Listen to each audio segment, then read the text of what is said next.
Hi, I'm Mitch Cagle. I'm Katie Webb. I'm Sierra Sturt. I'm Jason Barker, and we are Service Squad!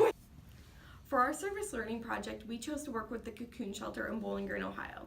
The Cocoon Shelter is dedicated to ending domestic violence and helping children and women in abusive situations.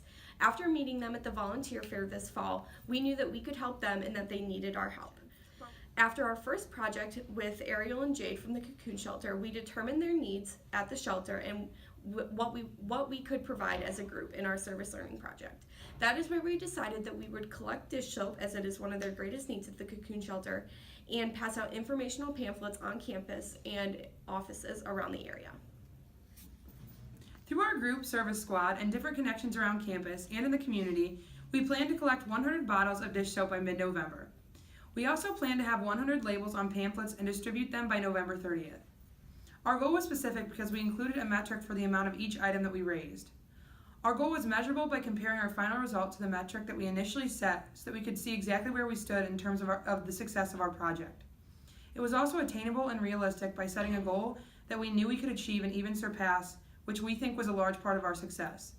And finally, our goal was timely by completing our project, item drive, tabling date, project write-up, and video before the given completion date.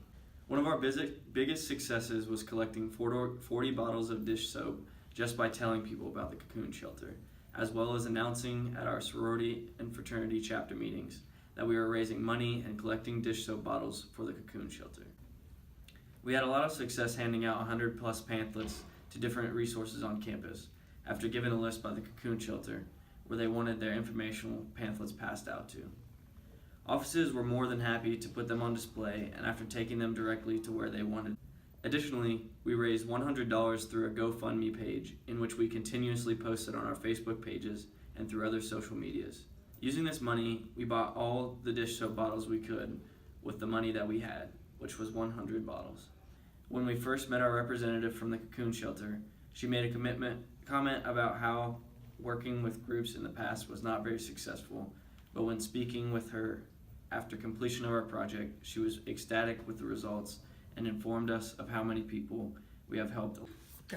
So our original goal was to collect 150 bottles of dish soap and deliver pamphlets to 50 different places around the BG community.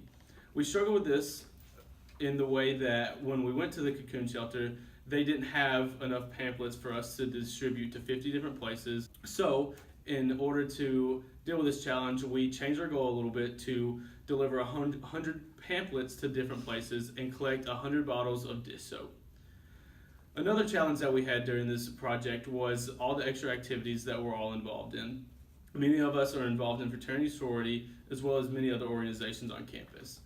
So to utilize our time wisely, we took the time in class given to us and utilizing the time before and after class. Through this semester-long service learning project, we've learned a few things after working with the group. First, effective management skills, working with an outside organization, working with each other, and trying to get a job done in a certain amount of time.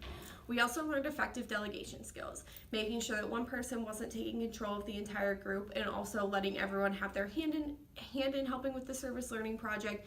We also learned effective communication skills. We knew that we wouldn't be successful if we didn't communicate with each other as well as the Cocoon Shelter. Lastly, we gained a passion for working with the Cocoon Shelter. None of us knew too much about the Cocoon Shelter beforehand, and we really got to see firsthand what they do, why they do it, and work closely with partners at the Cocoon Shelter. There are many connections between our service learning project and the concepts that we learned in our class. These concepts include cohesion, motivation, building trust, and the 5 stages of group development. A lot of these concepts are very similar, but they all had an impact in our group, such as building trust through the 6 ways to build trust. These are communication, support, respect, fairness, predictability, and competence. These helped us not only build trust, but to become a cohesive group. In conclusion, we collected 140 bottles of dish soap, as well as distributed 100 pamphlets to different organizations around campus that the Cocoon Shelter needed us to.